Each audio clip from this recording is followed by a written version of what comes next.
Então, galera, aqui quem fala é o professor Carlos Alípio. Estou disponibilizando agora algumas aulas online que serão oferecidas pelo YouTube como uma forma de suporte para auxiliar as aulas que são ministradas em sala de aula. Então, essa primeira aula, nós vamos fazer um estudo das colisões. Bem, para que se entre no assunto de colisões, é necessário que você entenda dois conceitos básicos. Primeiro é de quantidade de movimento, ou momento linear, e o conceito de impulso. No entanto, eu resolvi dar uma retornada em tais assuntos, até porque eles são pré-requisitos para que você entenda bem direitinho o conceito de colisões, o conteúdo de colisões. Então, na sequência, eu coloquei aí uma frasezinha de motivação para que você entenda o que significa você retomar. Então, a repetição do mesmo pensamento ou ação física desenvolve o hábito que, bastante repetido, frequentemente se torna um reflexo automático. Então, de tanto você repetir, de tanto você trabalhar o mesmo assunto, vai chegar um ponto que ele vai ser automático, você vai responder espontaneamente. Então é importante a gente bater e rebater várias vezes no mesmo assunto. Vamos lá. Bem, nós vamos começar o nosso estudo pela questão de impulso. Então, como vimos, em sala de aula, o impulso nada mais é do que a aplicação de uma força sobre um objeto em um certo intervalo de tempo. E o impulso é definido matematicamente pela expressão abaixo. Então, o impulso vai ser igual a força vezes o tempo. Observe que o impulso e a força são grandezas vetoriais, ou seja, elas só são bem caracterizadas por módulo, direção e sentido. E a direção do impulso é a mesma direção da força. Professor, como é que eu faço para determinar um impulso aplicado sobre um objeto? Simples. Você vai pegar a força, o módulo da força, multiplicar pelo tempo. Lembrando que a força é em newtons e o tempo é em segundos.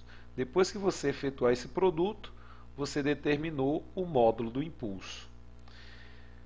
E qual a unidade que eu boto depois que eu fizer essa multiplicação? Depois que você fizer a multiplicação da força vezes o tempo, você vai colocar a unidade em newton vezes segundo.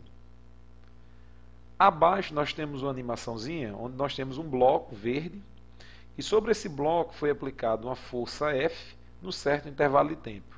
Então vamos lá para a animação. Então observe, o bloco estava numa posição inicial, estava em repouso, e essa força aplicada sobre o bloco fez ele se deslocar. Vejamos de novo. Então o bloco estava parado, foi aplicada uma força F num certo intervalo de tempo. Então esse bloco foi impulsionado, ou seja, foi aplicado sobre o bloco uma força num certo intervalo de tempo. Bem, uma outra forma de se pensar em impulso é analisando o gráfico da força versus tempo. Mas como é que nós faremos isso, professor? Nós faremos da seguinte forma. Quando nós temos um gráfico força versus tempo, se nós calcularmos a área abaixo da função, nós estaremos determinando o impulso aplicado. Ou seja, se você calcular a área abaixo da função, você vai estar determinando o impulso aplicado. Então vamos para uma ilustraçãozinha. Então entrou aí um eixo vertical, que é o eixo da força, o eixo em vermelho. Entrou agora um eixo horizontal, em verde, que é o eixo do tempo, em segundos. E nós temos uma funçãozinha azul aqui, ó. E se nós calcularmos essa área abaixo da função, nós estaremos determinando o impulso. Está aí, ó. Então, calculou essa área abaixo da função, você vai estar determinando o impulso. Então, a área vai ser numericamente igual ao impulso. Essa área, especificamente, é uma área de um retângulo. Só bastaria você fazer base vezes a altura. Mas, professor, se for uma área, por exemplo, de um triângulo, como é que eu faria? Faria de acordo com o cálculo das áreas que você aprendeu lá no fundamental. Se fosse um triângulo, seria base vezes a altura dividido por 2. Se fosse um trapézio, seria base maior mais base menor vezes a altura dividido por 2. Bem, um outro conceito também bastante importante é o conceito de momento linear ou quantidade de movimento, representado pela letra Q maiúsculo. Observe que a quantidade de movimento, ou momento linear, ela é uma grandeza vetorial, por isso que foi colocada uma setinha aí em cima do Q. Então vejamos, eu coloquei aqui um sistema de referência, um sistema x, y, correto? E coloquei uma esferinha aqui. E essa esfera, ela já está se deslocando em relação a esse referencial xy. Como é que eu faço para determinar a quantidade de movimento? Simples. Basta você efetuar o produto entre a massa e a velocidade. Então, para determinar a quantidade de movimento, basta você multiplicar a massa, medida em quilogramas, vezes a velocidade, medida em metros por segundo. Lembrando que a unidade de quantidade de movimento vai ser quilograma vezes metros por segundo.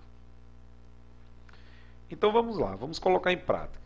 Então no slide anterior, nós vimos que para calcular a quantidade de movimento, basta você multiplicar a massa vezes a velocidade.